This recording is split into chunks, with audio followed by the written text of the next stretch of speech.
better forward your message into the world, a world so in needing of your love and grace and an understanding of it. God help us, and again, let us be appreciative of the time we can spend together, sharing where we are and where we hope to go. In Jesus' name we pray. Amen. Thank you so much. Well, welcome everybody to our second session of What's Next. This is a discussion group that is, but my hope has been and continues to be that it will evolve from week to week, depending on what has happened the week before and the discussion during the week. So we worked on, last week we got to know each other a little bit, and we're going to do that. We're going to do a quick check-in again today. Just to see how everybody's doing and how you're holding up. And then we will deal with a couple of any sort of thoughts or new ideas that came up from any kind of review you might have done over the week, or as you were reflecting on last week's session, things that didn't get said. We'll try to get those, capture those. And then we'll launch into the questions that we, that I sent out, that Noe sent out over the weekend. So, okay. So we're going to try and keep it to 8:30 Eastern Standard Time, 9:30 out that way, and whatever the time is the other way. So forgive me for that. I'm not very good at math right now. So let's take a moment to say hi to one another. Maybe just give your name, your location, and something that you're grateful for today.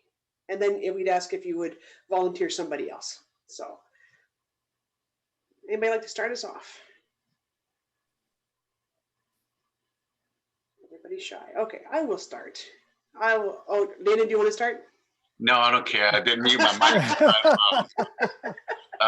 And again, I'm going to mute my mic right after this. No, Dana, Reverend Cox, living in Calgary. And I'm grateful just for the beautiful day we've had today, and sort of the way that it seems that God is working in my life lately. That seems more apparent. Yeah. And I'm sorry, what was the other thing? I think that's sufficient. Yeah. Thank you. And volunteer somebody. Yeah. Okay, I'm going to volunteer Stan, of course, because he's the Paul Lynn. You're the middle square in my in the Hollywood square here, Stan. So I'm going to go to Paul Lynn for 20. Oh, okay. I'm glad I'm not Alice of the Brady Bunch. Thank you. You're not Florence Henderson or Alice. Oh, wow. Yes. Stan Hilton, president of Alberta Bible College. Dana, I'm also grateful for today. We had a high of 17 today, 18 maybe. And so we just had a glorious weather day. I'm grateful for some of the opportunities I'm getting. I'm just writing my little mind out. There's just not enough time to write everything I need to write. So I'm grateful for that season. And, if you're like me, you have seasons when you're really on and seasons when you're really off. And so I'm having a really on season. So I'm enjoying that. And I went. Thank you. My name is Awit. I'm calling in from London, Ontario. And I'm grateful for, honestly, it's also the weather. Because I think that, especially with lockdown just like lifting, I think the brighter, warmer weather means that I can spend time outside with some of my family that I'm not able to spend time inside with. So I'd love to see my nephews and maybe go for a walk with them and see my sister. And those are all possible because of the weather. So I'm really grateful. I don't know if I would have been that grateful about the weather before the pandemic, but now I'm just grateful because it means it's another way to meet and to connect face to face. So that's what I'm grateful for. I want to invite Debbie. Hi, I'm Debbie Weatherhead. I live in Upper Rawdon, Nova Scotia. Go to West Gore Disciple Church, and I'm grateful I got my second COVID shot on Friday. And I didn't get sick. It is possible not to get sick with your second shot. Wonderful. And just the hopefulness that brings with as people are getting vaccinated, that there will be an end to all of this. And not that we will go back to the way we were, but our way forward will be richer. And I would like to invite Carolyn. Hi, thank you. I'm Carolyn. I go to Windholm. I'm in Dartmouth, and my biggest gratitude right at this very moment.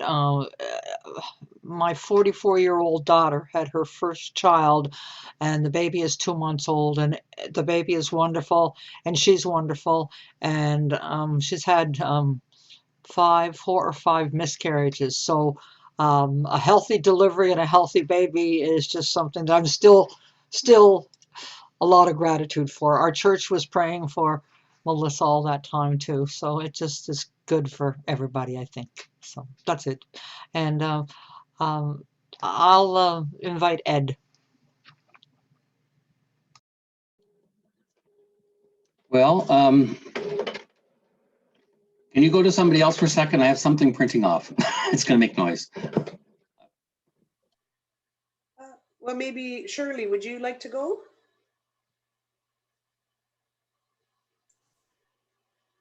Good evening. I'm Shirley Francis. I go to the Milton Christian Church here in Milton, Nova Scotia. And I'm very grateful for Nova Scotia's low COVID numbers. I think it gives us a lot more freedom than many others are enjoying at this time. I'm grateful for family. They're all back playing hockey, so they're all happy. And my crocuses are blooming, and that's a real spring joy. And I'll, who hasn't gone on? Ed, are you ready yet? I am. Sorry about that. Just as you said, Ed, it started printing out. So I thought, okay. I'm Ed from Edmonton, and I guess I'm just grateful for, well, reasonably good health, yes. And the fact that spring's coming, and it looks like it's coming, and we've had beautiful weather today. And I'm grateful for technology, that I can FaceTime and my grandchildren, and we can still get to see them a lot, and in that case, and so we're very fortunate that way. So now again, Anne. Thanks, Ed. I'm Ann Stainton from Toronto, and I am so happy to get my yearbook report done. So, and the sunshine, in spite of snow. So Janet, you'd be the last one, and we're just saying who we are, where we're from, and something we're grateful for today. I'm Janet. I'm from the Mapleton congregation, and I am grateful I spent the day with my son and my daughter-in-law, my grandchild, and my grand puppy. So it was a beautiful day, and we set out, they bought some patio furniture, so we were setting it up and sitting out in the sunshine. So that's what I'm grateful for. Awesome. Thank you, everybody. And I'm Jen. I'm in Windsor right now. And actually, I'm grateful. I had my first in-person business meeting with a congregation today. I haven't met with a congregation since September or October, something like that. So it was actually really, well, yeah, I guess about that time. Yeah, October, November was the last time I was in a congregational meeting. And it was just, I was just so excited. I walked in, no, I don't think other people were as excited as I was, just to be with people again. So, and it was really awesome. I think we did some good work today. So yeah, thank you. Thank you so much. So, so the plan, because Janet has joined us now, is that we want to check in, see how everybody is doing.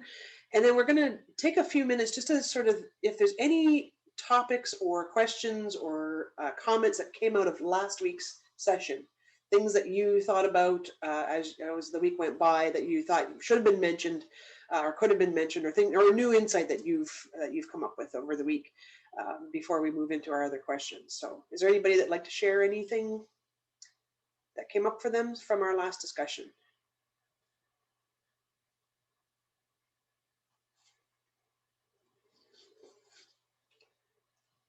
Everybody's really chatty today. This is okay. Yeah, I'll eat. I just thought it was kind of nice because at least for me, I'm the only staff person at our church. We're the only disciples church in Guelph. Obviously, we have some Ontario churches kind of within a few hours of us, but I kind of just like connecting with not only pastors, but also lay leaders from different churches. It just kind of feels less isolating, less alone. And I think that we're all grappling with some of the same questions. So I think it was just, rather than a thought, it was more just like a feeling like we're in this together. And if we move forward, we're going to move forward together. So I just appreciated that. Thank you.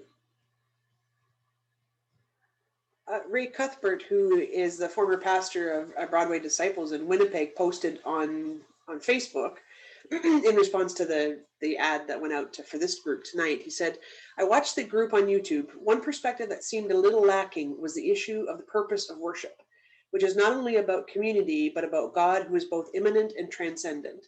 In a new configuration of the church, is there a sense of whose we are as well as who we are?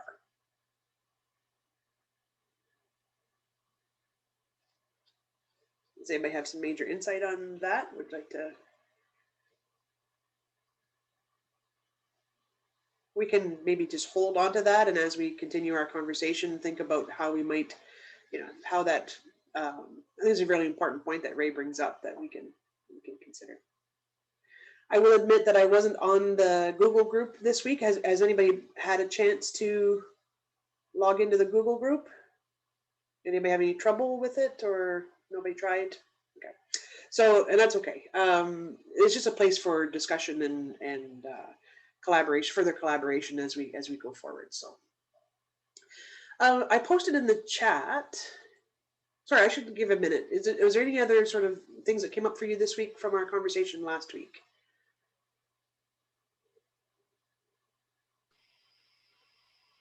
Yeah, Dana.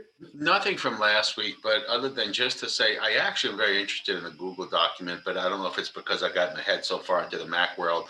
I've never looked into that as much, and I felt silly that I didn't kind of get more information about that before last week. So, I look forward to doing the Google, but I might need Noli's help on that. I didn't need help on Alex, but I might need help with that. So yeah, okay, awesome. Yeah, and Google Groups are just an online meeting place so that we can share messages and topics and things. And I admit that I had promised I'd put up the questions that had come up last week, and I didn't get a moment to do that this week. So I apologize, but I'll get that up in the next couple of days so that we have them there.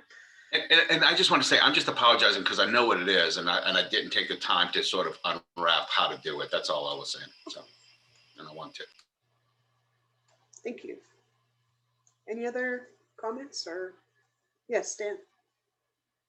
Jen and others. One of the things that the conversation last week drove me to was some older material by Leslie Newbegin. I don't know if you guys are familiar with Leslie. Some of you will be, but Leslie was an Anglican missionary who did India for many years, and then he came back to England, where he was from, and realized that the cultural shift had been enormous. And he wrote a book called Foolishness to the Greeks, in which he asked what I think is our pivotal question. How does the church today have a missionary? And of course, I know we're going to have to frame that as anti-cultural, those kind of things. But how do we have a missionary encounter with the culture we're actually in, which we now do not understand because it doesn't look like us hardly at all? And if you guys are interested in that conversation, revisiting, even though it's a little dated now, Leslie Newbegin, he asked those very hard questions. And they're questions that are central to disciple identity. Like a serious critique of denominationalism is one of his pleas. Another one of his pleas is that we've got to grapple with a theological and gospel-shaped form of freedom, as opposed to what our culture understands freedom to mean.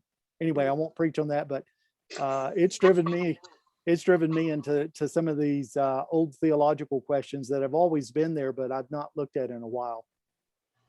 So not only are we working strategy, but we're also thinking theology. Definitely, yeah. Thoughts or responses? I see some puzzled looks. Maybe Stan, could you put the name of that book, Newbegin's book, into the chat so that folks can have it and take a look. We might be, some of these older texts you can actually find online, or at least excerpts from some of them or reviews of them, which gives you some idea about what's going on in the text. So it's a little bit more accessible than maybe sometimes trying to find the books, especially if they're a little bit dated. But yeah, definitely. And I think that really that question is sort of at the heart of this whole discussion, is how do we now encounter a culture that is evolving? Well, it's always evolving, but has taken like monumental leaps into something that we don't know. You know, and how do we respond, and how do we build relationship within that, and serve and be missional church within that context? So that's kind of like, that was sort of at the back of my head. Yeah, Janet, go ahead. Sorry, because of course I wasn't here for the original conversation last week, but I'm kind of interested that both you and Stan have sort of lifted up a dichotomy between almost an us and them, like society that we're not part of. Are we not part of this society? Like, is that not too easy a dichotomy? I just putting it out there. Yeah. And if anybody wants to respond before I do, please go ahead. And then I will, yeah, go ahead, Dana. Yeah. I was just going to say that, no, it's funny because I actually, the us and them thing, I get exactly what you're saying, Janet, because sometimes, you know, we think we're just this autonomous thing floating like a bubble through the rest of the world. But no, I thought it was interesting that the book that Stan mentioned and what Ray Cuthbert listed was almost the not the answer, but the way to unpack the answer. What gives us freedom is recognizing whose we are as opposed to being obsessed with who we are. You know, and I just think that, and I think that the metric that I think that doesn't catch with a lot of people in society. So that would be the bubble, if you per se, that we're in. We're part of a group of folks who see that larger frame, and I don't think a lot of people see that larger frame. But I get what you're saying about the us and them thing. There's enough of that going on to separate us. But it is sort of interesting that a lot of people don't ask that question: what gives ultimate freedom? And really, you know, who you are is sort of, you know, less important than recognizing the whose we are. Anyhow. Yeah, Carolyn, thank you. Oh, you're muted, Carolyn. Yeah, there you go. Perhaps it's not relevant to the topic, but maybe it is. But it would seem to me today that culturally, the people that are going to church, right, are generally the ones who really want to be there. And what it was in the past, I think, was maybe people were going to church, not necessarily because they wanted or didn't want to be there, but because it was culturally acceptable and expected to go.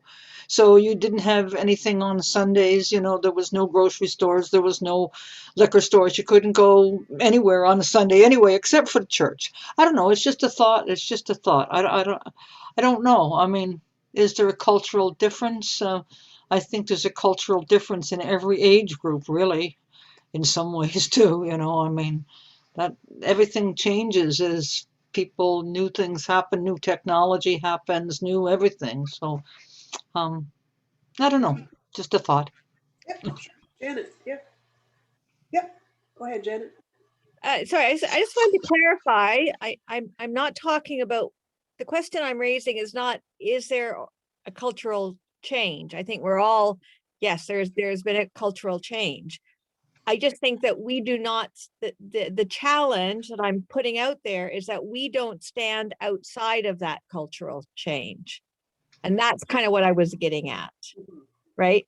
That we're not somehow not part of that cultural change. And I think this discussion, my understanding is, again, I apologize for missing the last one, is how do we embrace the fact that we are part of this cultural change, right? That was my concern.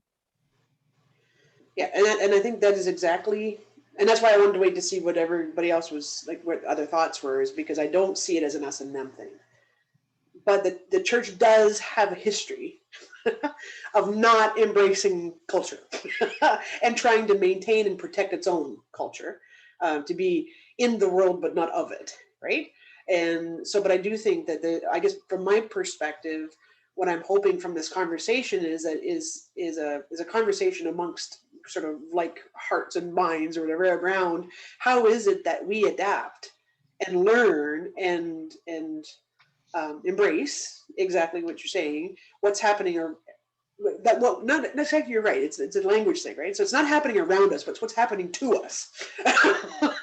Yeah, and how are we now going to adapt? Because I think one of the challenges I'm seeing across the life of the church is that everybody is trying all kinds of different things, and we're not necessarily talking to each other to share best practices and to commiserate somewhat, but also then to say, okay, this is a common thread. Here's the common threads we're seeing, and this is how some are adapting. What else can we do? Where do we like? Because there's the options are limitless, really, about how we could work through this and within it. So yeah, that would be my response. Anybody else?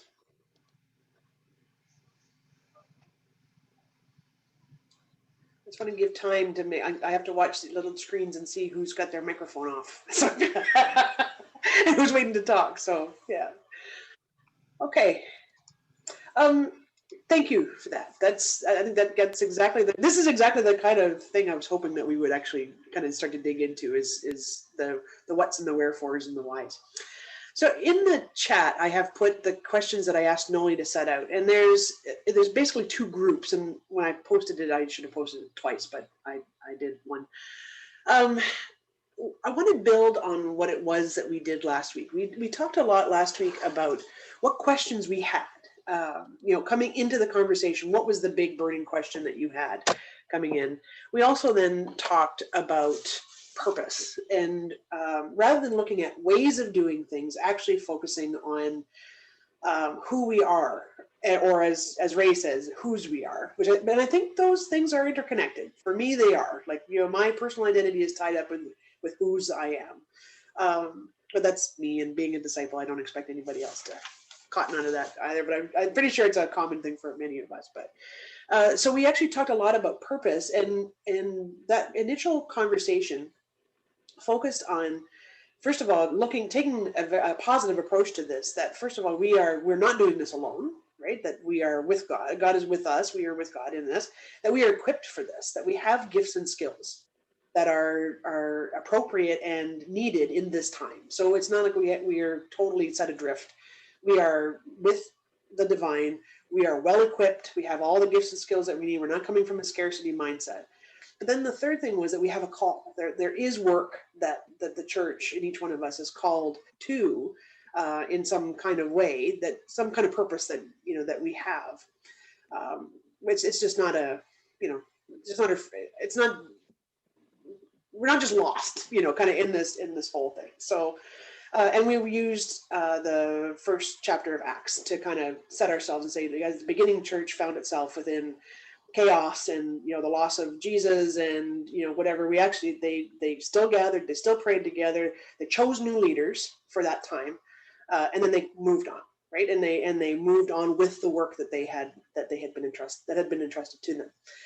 So I wanted to kind of build on that base, and rather than look at what the problems are and what it is that we have to overcome, I really would like us to have a conversation around what has changed, because I think it is important to think about what it is that we've lost, but what do we have also gained, and what now has become clearer or less encumbered, maybe, now that we are in a different place. Okay, I know it's a bit cryptic, but so if you think about the church 4 or 5 years ago, and usually whenever I do this kind of work with congregations, I go 20 years back, because sometimes it takes a congregation to go back to the golden days, the halcyon days of when the Sunday schools were full and everything. And it's to go back more than 20 years now for some congregations, like 30 or 40 years now. But I think if we go back 4 or 5 years, because that is a little bit different. We're still in crisis as a church. We're still in change and flux. It's the beginning, I think, around that time of a new paradigm for the church. Recognizing that there's some kind of global movement that's pushing the church forward. away from buildings and programs and into a deeper spirituality and a deeper understanding of itself. This is where as I'm kind of looking at sort of big umbrella concepts, this is what I've understood. I think 4 or 5 years ago, that's where this begins, in earnest anyway, for a lot of congregations, new churches, and we're being challenged on all kinds of sides around, do we keep our buildings? Do we keep our board meetings every month? Do we change our structures? How is it that we're going to survive in this new age that had actually been around for 30 years, right? So I used to take congregations back and say, okay, so 20 years ago or 30 years ago, what was important to you then? What was going on? What were the values that you were espousing as a congregation, as a Christian? And then comparing it to what's happening now. As a congregation, as a pastor, as a Christ follower, as a child of God, what is important now? What values do you hold now? And that's kind of the first thing. This actually, because I think there's things that, and we'll hopefully once we get into the conversation, is see that there are some things that we have, and I think we all probably know this at some level, that there are things that pass away that we once held on to that were really important, and they shaped us and they defined us. And now we find ourselves in a situation where we don't have some of those things anymore. And that shapes us and defines us. Right? Yes, no, maybe? Okay. So are we all in the same, so everybody gets where I'm going with this? So if we can just deal with those first couple of questions and have like, how many people do we have tonight? 2, 4, 6, 8, 10. So 9. Let's do 3 groups of 3. Okay. We're going to put you in random groups, but 3 groups of 3, and we're just going to deal with those first couple of questions, thinking about the church and your involvement in the church, or your experience of the church 4 or 5 years ago. What was important? What values did you hold? What was the essence of the church? The values and what was important in it, and then now, compare and contrast it to now. What has changed? Okay, is that? Can I get a thumbs up? Is there any questions or people are concerned or not sure what I'm asking? Yeah, Janet? We can't hear you. Sorry, I'm on my phone and it's very small. You're talking about when you talk about the church, are you talking about our congregations or our region? I'm talking about our congregations. Okay. Yeah. Okay. So as a church person 4 or 5 years ago, what was it like? What was important? What were the values that you held? And then now, what has changed? What's important now? What are the values you hold now? A year into COVID, right? So a year into a different kind of world. Okay, can we start there? We will do, and you've got to keep a timekeeper. We're going to split into 3 groups of 3. I'll give you 6 minutes. So you have 2 minutes each to answer that question. Is that not enough time? Is 3 minutes each enough time? I'll give you 10 minutes. Okay, I'll give you 10 minutes. I will put you in breakout rooms, just randomly selected, so we can thank the 3 groups. Okay, so I'll give you 10 minutes. It's 7:36 here, so it's about 37 at 7:47. I'll bring you back. Okay. Okay. Note takers in each group, and make sure that everybody gets a chance to talk. Right. Okay. I'll see you in 10 minutes.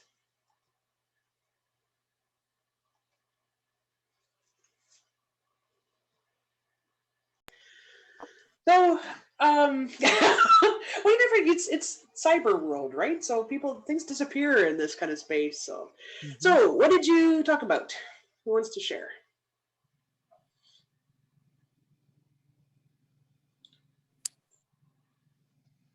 Debbie, would you like to share? Yeah, I will. Okay, thank you. Yeah, so Ed and Dana and I talked about the values we felt hadn't changed a lot. The execution of how we portray those has changed immensely. We have been forced to move out of our buildings, and I think one of the comments was, we have a presence in the neighborhood without, or we have had a presence in the neighborhood without having to reach out into the neighborhood. And the idea that they know where we are. Well, in Ed's case, they don't know necessarily where they are now. And the pandemic and doing church differently has made us realize that you don't have to go to a building every Sunday morning to worship. That worship can be very effective, and that can bring people in who might be intimidated by walking into a sacred cow of a building. And I think one of the really salient points was trying to overcome the how we've always done it, and realizing that we can do it differently, and we're learning how to do it differently.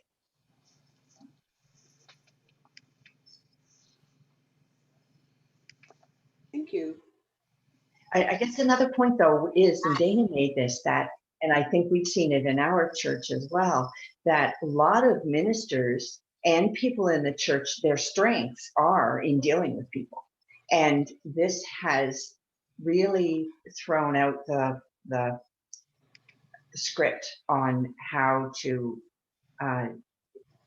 it takes a lot more effort to make connections with people.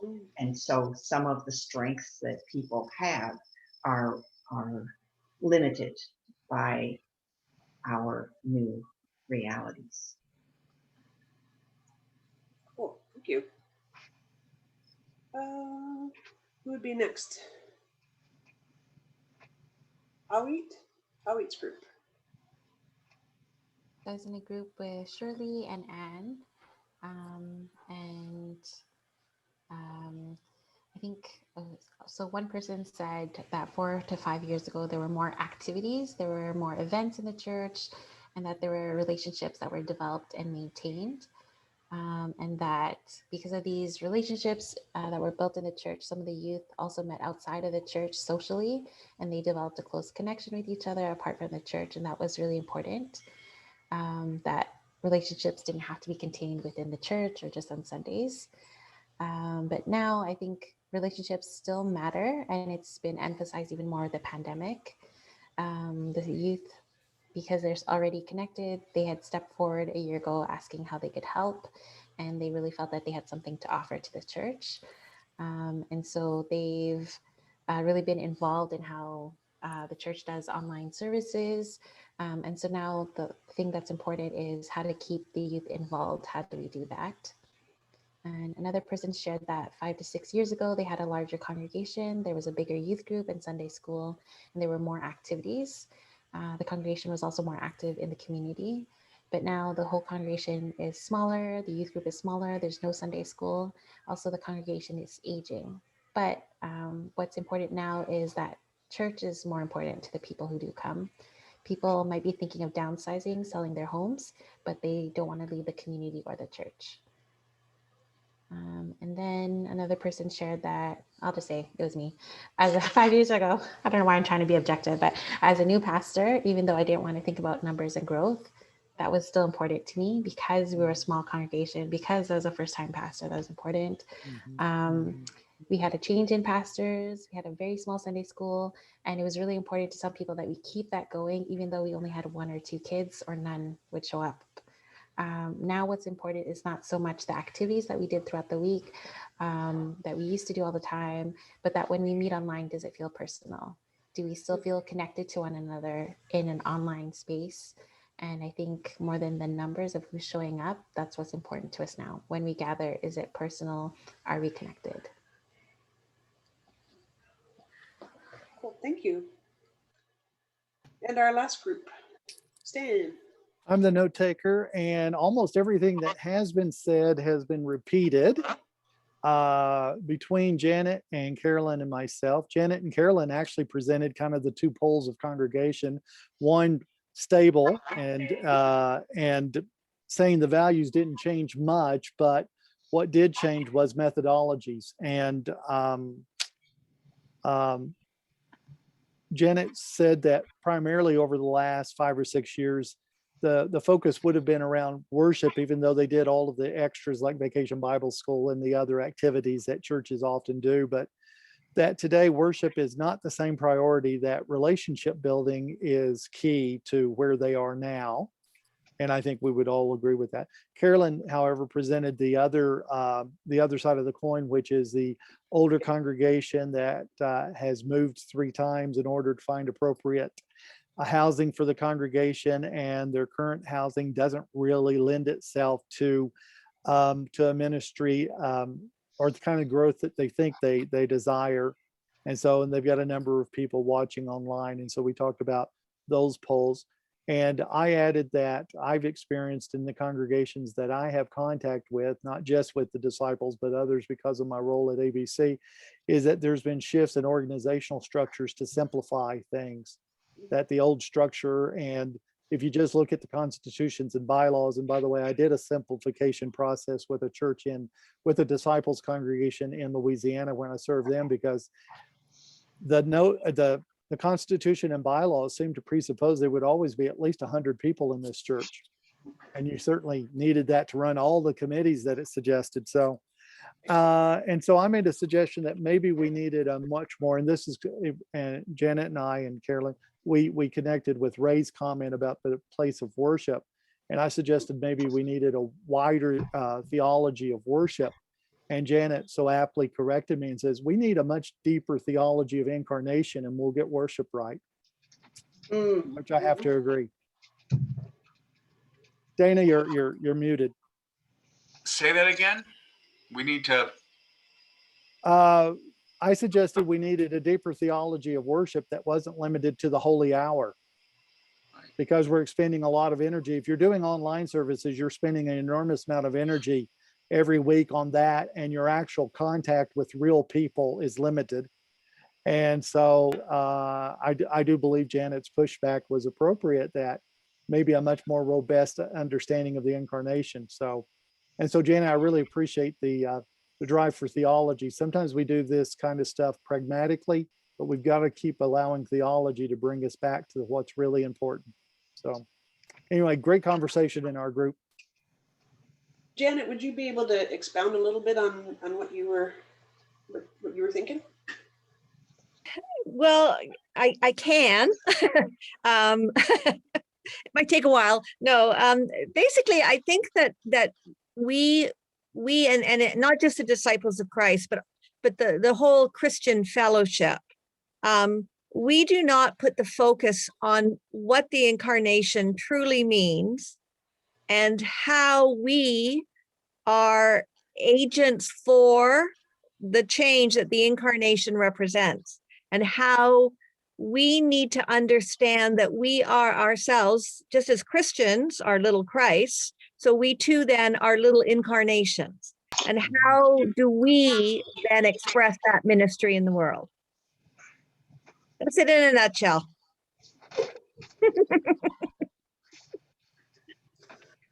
Right. Nothing like Charles Taylor yet.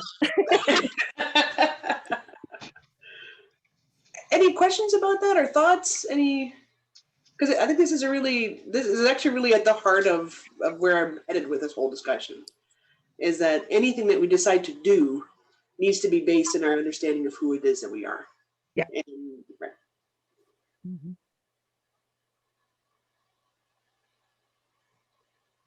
Go ahead, Ed. Yeah.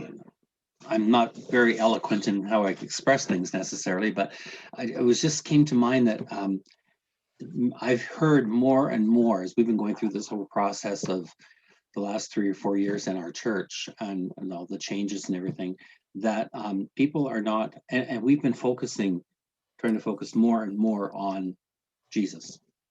I mean, really, who he is, what he does, what we need to do. And and all the other stuff has sort of been falling off the wayside, the things we didn't need to do and all that. And I was just thinking, I've been hearing from so many people, they're saying, I just so glad I'm hearing Jesus preached, or I'm just so glad that we're actually digging into the Bible and we're looking at these things and we're, and blah, blah, blah, right? And that's not a pat on the back or anything like that, but it's like, that's what people, that's what I'm getting, is that people, that's what they're really wanting, is to realize that what is this all about? Who is Jesus? What is it all about? And what can we learn from that? And then everything else just sort of comes out of that. It sounds very simplistic, I know, but it's just how what I've been hearing and what I've been seeing. So, And I think that really is, is the question: is how is it that we are, we all use different language around it. My language would be more about the divine. How is it that we are living that love, that we've learned that brought us into this life already, and how is it that we shape our lives and allow that love to guide us, not just guide us. I have a lot of conversations with people, especially atheists and agnostics. For some reason, that's the people that I seem to attract. And we have these conversations about what is God, like what is the nature of God, and it's an interesting thing because what I've often said is that what God is, like what God, like small g God is that what guides you, that drives your life. And so if it is love, if it is the divine, if it's that gospel that we are all one, we are all in this together, and I'm going to use the wrong words too, or different kinds of words. That's a different kind of God than the church, right? And when I say the church, I mean the institutional church, because we use the word church to mean a whole bunch of different things, right? So, and I think this is what I'm trying to get, and I love the conversation because I think for too long we have done church rather than be church. And now we've had so much of what we've been doing stripped away that it is more than time. It is well past time that we dig back into the theology of incarnation, the understanding of ourselves as both divine and human.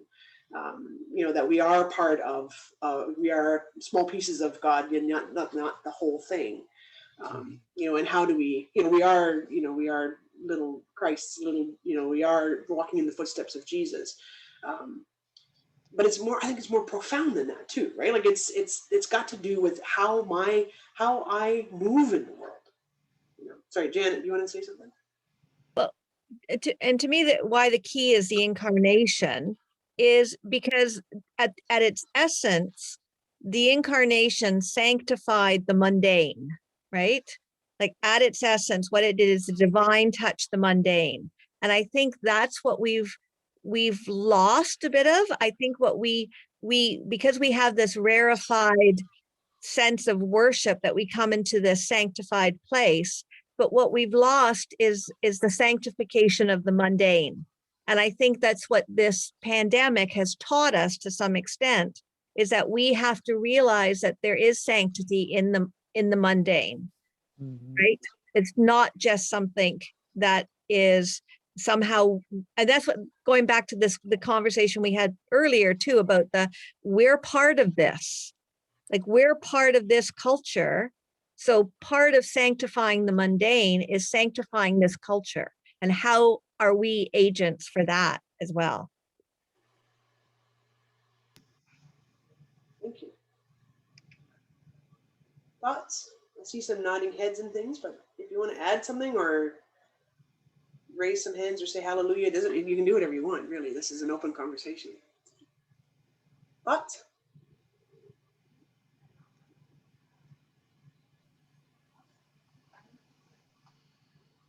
Hey, Jen, how do we participate in a radical hospitality that does not see us as the host?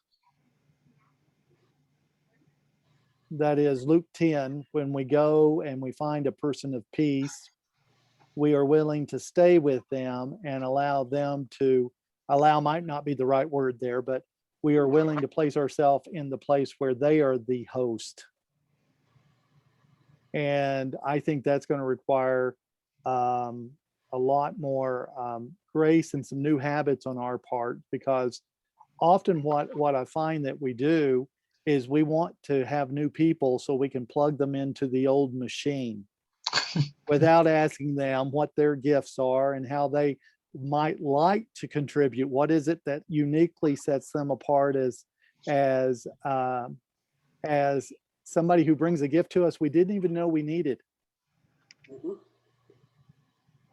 And so I think we need conversations around what radical hospitality looks like, whether it's with Black Lives Matter, whether it's with the Indigenous community, whether it's with any other communities that we have engagement with.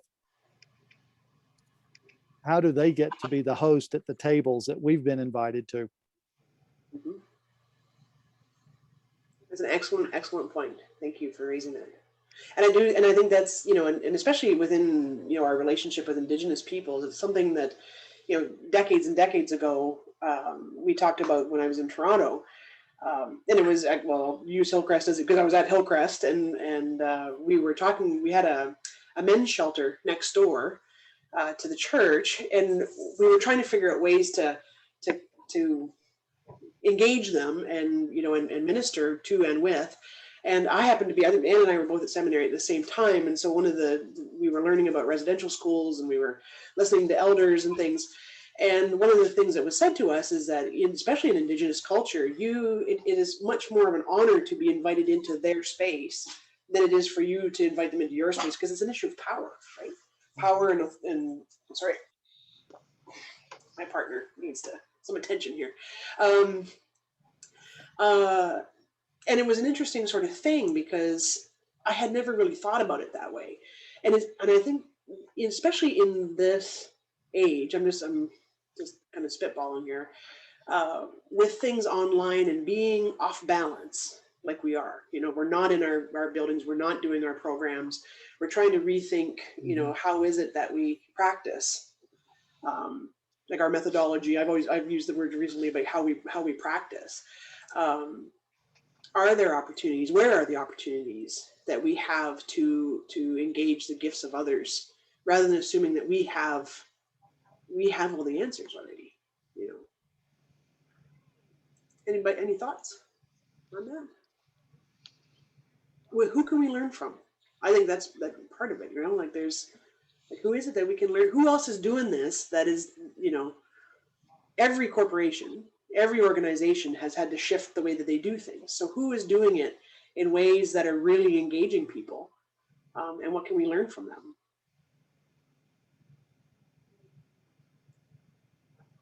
Yeah, I'll read. I think this is a conversation that we've had in some, maybe in my care team meeting or ordination, but and some of the conversations I've had with Jen about how we might be offering different things online, and how we can really collaborate. So for the churches that have a Sunday school, and then there are some churches that don't have a Sunday school, but they have kids. Can you extend the invitation across the disciples, so that people can get plugged in? Something that we're doing on Roots and Wings is Pastor Johnny is doing a Lenten devotion every single day except for Sunday. She's uploading a 5-minute video. Now, I don't know about you, but I have no time, or my brain doesn't think that way, to create like almost like a 5-minute sermon or meditation every single day during Lent. So, but the thing is, we don't have to. So if we're kind of saying like, well, if you want that daily devotion, Pastor Janet's got it. And I'll show you to the website on her church's website or the Roots and Wings website, or Hillcrest they have a youth group. And so this is like an online space where young people can get together. Like I think part of it is we can learn from each other. We can lean on each other as churches, that we don't all have to do everything for our group when other people are doing parts of it already. So I think I was talking with Jen, you were saying, what if we had a weekly schedule? If you want a traditional communion, go to this church's, website to get the link. If you want to do a Bible study, we were just talking earlier, Stan is doing a Bible study, get plugged in there. And so maybe part of it is not the doing, because Jen, you were saying we've been doing church, but being the church is leaning on each other and saying, I don't have that gift, or I don't have that skill, they do, let's go there. And it's not a competition. And maybe we'd be all members of each other's churches. Oh, because I'm going to that Bible study, but I'm doing that devotional, and I'm doing that youth group, or like couples, or whatever kind of small group at a different church. And I think then we'd be the church. We'd be one big freaking church. I was gonna swear, but this is being recorded. Anyways, that's what I'm saying. Is I think leaning on each other. Good point. I think really good point. Debbie, did you want to share something? No, I was thinking along the lines of how our churches and our buildings have perhaps created barriers and segregated us, and made made barriers basically. And that what Awita is saying is really breaking down those barriers, because we have barriers between our congregations, but also between our denominations, and that other faiths and other denominations within the Christian faith have a lot to offer that we should be open to. And an Indigenous faith is something that we don't know much about, and has a lot of truths and values certainly that parallel our own. But I think it is a very opportune time to break down some of the barriers that we have created. Awesome, thank you. Janet, yeah. Yeah, I'm just thinking, and Debbie, I agree with what you're saying, and I love what Awit said. That was awesome. But I think again, I'm kind of a stickler with language, and I'm wondering if rather than barriers, because that does seem like an external thing, I think what we're talking about, a lot of this is power. I don't think we like to say that, but I think that it's the power, because because the power that we have that's kind of vested in our little silos that we're functioning in, and the insecurity that maybe, if all of Mapleton's people went to the Hillcrest youth group, who would I have left, or something like that. So I think there's like fear and power going on in this. And again, like we have to do the kenosis. We have to empty ourselves of this power in order to really to share. And that's what, like when Stan was talking about, how do we do this radical without being the host? Because we're a controlling, powerful group of people. We like to be in charge, whether or not we want to admit it, and we kind of want to set the agenda. Even what we're talking about is we're setting agendas in some way, and we really have to get away from all of that to realize something like Awit was just suggesting. Thank you. Dana, did you want to share something? I always want to share something, Jennifer.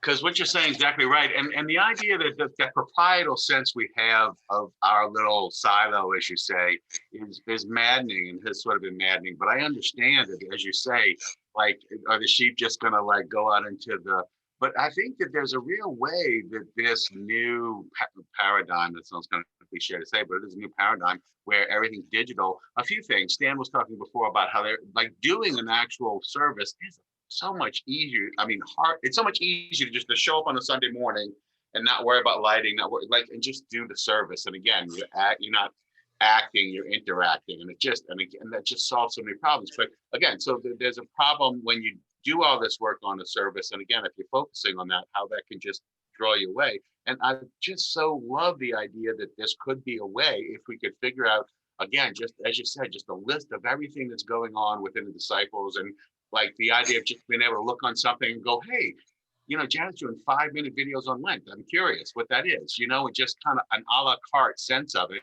I think that because of the situation we're in, hopefully that whole sense that a minister has of, again, the proprietal sense of of what we do and the importance of we do and the Tower of Babel that we're building. We kind of get caught up in that. But again, there's an openness. If we can allow for that openness, I think that in and of itself, that giving over of power, the ceding of power, will offer more opportunity for those who are the more marginalized to have a voice, perhaps even as well. And to just kind of like be able to look at them without feeling, like I think it's brilliant. And again, I'm hoping that that's something can come out of this as well. This idea that we all keep doing so much work, and there's so much redundancy that happens now, seemingly unnecessarily, And we've done some things. I still love the last year's Easter service. I thought every other part, spare mine, was brilliant, and mine was chatty at least. I didn't stutter too much or curse like how we almost did, but just I'm cool with you, Howie. But it's so much. There's so much opportunity, and the rubber band's being stretched so far right now. There's so many people looking. If we can figure out a way, once it'll be. It's not like it could be shooting ducks in a barrel if we could get, kind of a cohesive sense of how to approach these places and how the opportunities that would bring. As an artist, when you start focusing on trying to impress people with your art and not just letting the spirit take you, you've lost it. And I think that's the same thing with ministers. If they get focused in on getting butts in the seat only, their message itself is kind of muted because their lens is not focused on the right thing. Right. So a question just popped into my mind, and then I realized, well, as soon as you made your last comment, I wanted to reverse my question and try to figure out a different way of saying it. The first question is, what is it that you think people are looking for? But then the reversal of that, I'm trying to spin it a different way. And I just lost it. But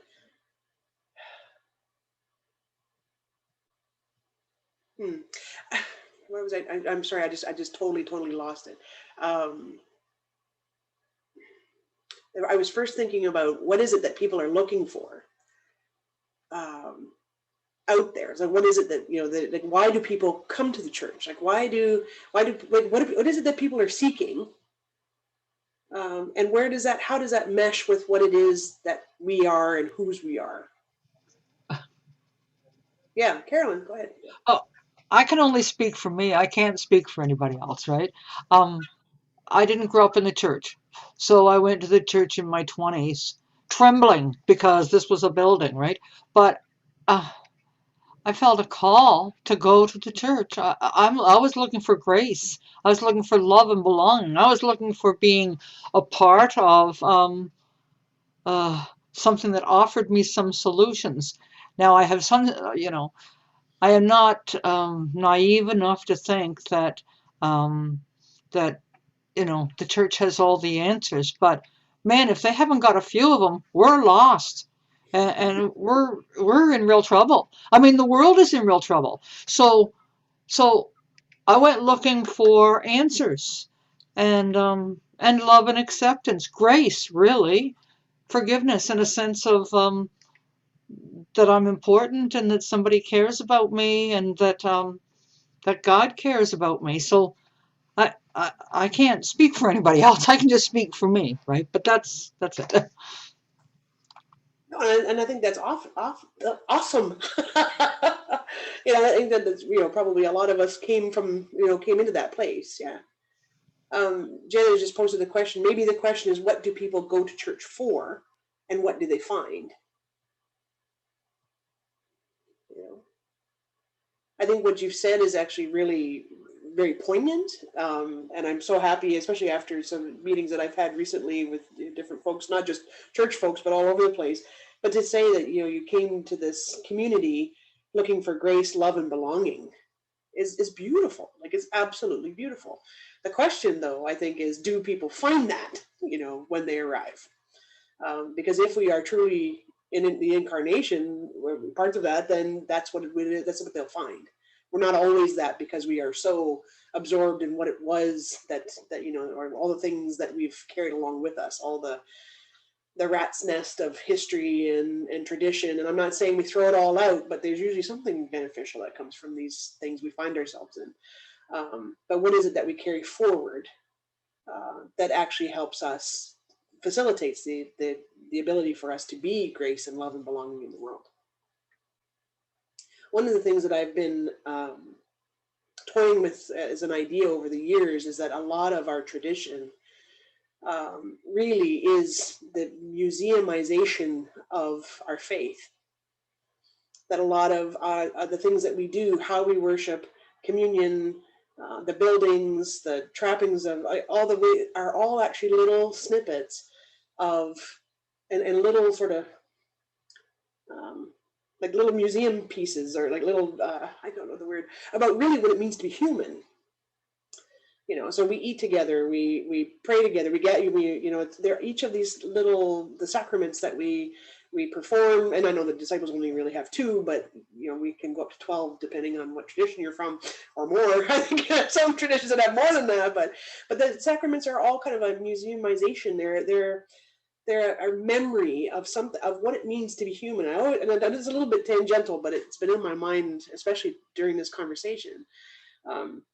Is that if aliens ever came down and wanted to know what is the essence of what it means to be human, they really could look at the traditions of the church and say, from birth to death and beyond, here are 12 things that mark what it means to be human. And every one of those things happens within community. It's a concept I have. Anyway, I think it's a challenge though to keep those things living. Yeah. Go ahead, Janet. No, that's exactly what I was going to say, Jen. Is I think that's right on point. Has our faith become just a museum, or is it a living, breathing, growing, developing, dynamic thing? And I think it's very easy to fall back into that we are a museum, because this is what we've done, this is how we always do it, so let's do it this way again. And so everybody can see it like an exhibition, like a display. But are we actually living it? Does it have substance, or is it just a dusty old thing that's over there? So I think you're right on point. Thank you. I think add to what you've just said too. Sorry, Debbie. No. That there's, I think, 2 things keep us in that museum state, and that is fear and an expectation of what other people and the people within us have of what it means to be this community. So go ahead, Debbie. Yeah. I think the other thing that keeps us in it is nostalgia. Just like you go to a museum and you see a tool or a toy or something from your childhood and it brings you comfort. It's like that thing that you remember. And I think that is one of the big things that keep the church where it is, because for the people who are steeped in that tradition, it brings comfort. But for people who are not, it is not very meaningful. Definitely. I'm aware that we have about 10 minutes left in our time. Any other thoughts on this? Has been a wonderful conversation. Yes. Yeah. It went to places that I hadn't even really anticipated. I'd hoped something cool like this would happen, and it did. So, Dana, go ahead. Yeah, thank you. I'm looking at a little microphone, so I have to be careful there. No, but have someone who didn't come to the church understanding the museum of saints as opposed to the hospital of sinners that the church is, right?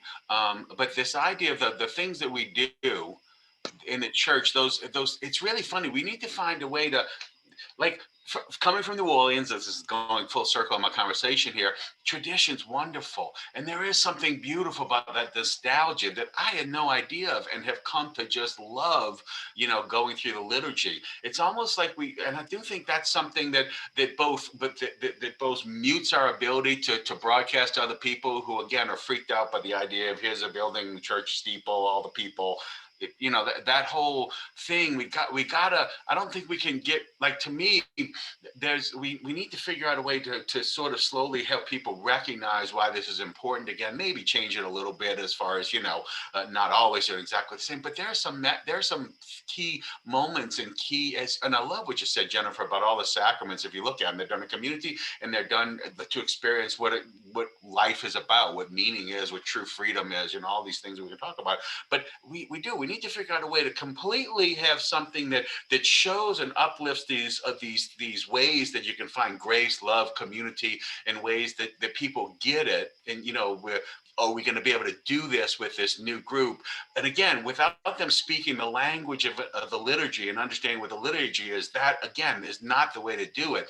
There almost needs to be a balance we need to keep of honoring and holding those traditions, and maybe, you know, maybe reinventing them and or reconsidering them, but holding that space for a certain time and a certain place for those people who get the nostalgia of it, and maybe people who want to learn, like me, later in life, the beauty of it, but then have such a wide open stance otherwise that gives away our kind of stuff and our gifts in a way that allows people to feel so open to come to us. So, you know, the Spirit moving through them. To me, it's all about if you can get them to just get the Holy Spirit and not be too afraid of the woo-woo stuff of it, that's half the battle. Then all the other stuff starts to fall in place, you know? And so, yeah, I don't know. I've talked a lot, but I love this conversation. Yeah. No, it's complicated, right? Because we've inherited something really, really important, you know, the apostolicity of it all, and that tradition through millennia of the presence of God within life, right? And that we can't lose that. But Janet, go ahead. Yeah.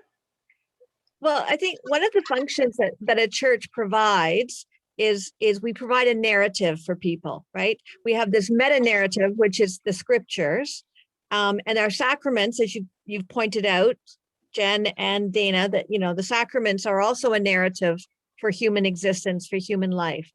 And the purpose of narrative is to actually bring order to chaos, right? We are all living in chaos now.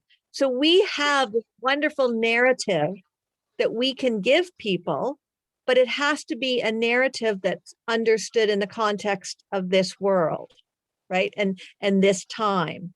And that's where that balance, I think, comes in, Dana, between, you know, honoring some, but also changing new, is we need the narrative to have meaning for people. And the old narrative, as it is, without any change, I don't think has meaning for people anymore. But the underlying truth of that narrative does. And that narrative, as I say, brings order in a world that is even more chaotic than it has been, you know, recently. So my last comment was it. I'm done now. Thank you for that. Yeah, I can throw an idea out there, and I love how you can take and actually put words around it so it makes sense. So, yeah.